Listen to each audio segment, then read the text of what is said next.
don't think it's smart after he just ate to hold him. And we'll keep the action figure Ninja Turtles.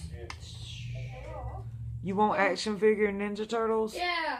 My cousin Amy wanted every one of them. I was kind of jealous. There's It's a wrap outside of the package. Hey, Raph, your tonfa is looking a little bendy. Bendy from smashing? I would agree with that. So my first impression of Raph outside of the pack not playing with any of these yet is pretty good.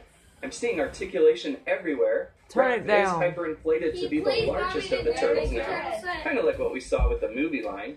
Can you buy me the new Ninja Turtle action figures? Tapered look as their bodies go down to their feet. They're a little thinner, maybe longer legged than what we saw before. Make yourself at home, I guess. You're supposed to be wild. This slapstick theme of this new line. We'll see as we move along. I'm not going anywhere.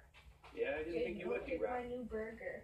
Rotating around to the back. They said we could take him to the vet or that place up in Bainbridge, and they'll Take him to the take him. vet. Take him to the vet. Something I think in the previous series that has always been just kind of We can't keep him, he's wild. Some really cool shells and Take him to the vet and take him to the other place, okay? He can play baseball with this guy. And his classic rubber red belt is going around the shell pretty well. Very snapping turtle-like. So overall, the detail's pretty good for a common action figure. Looks like Rise is continuing off the success of the 90s They're just design adding Ben new 10 figures details with to the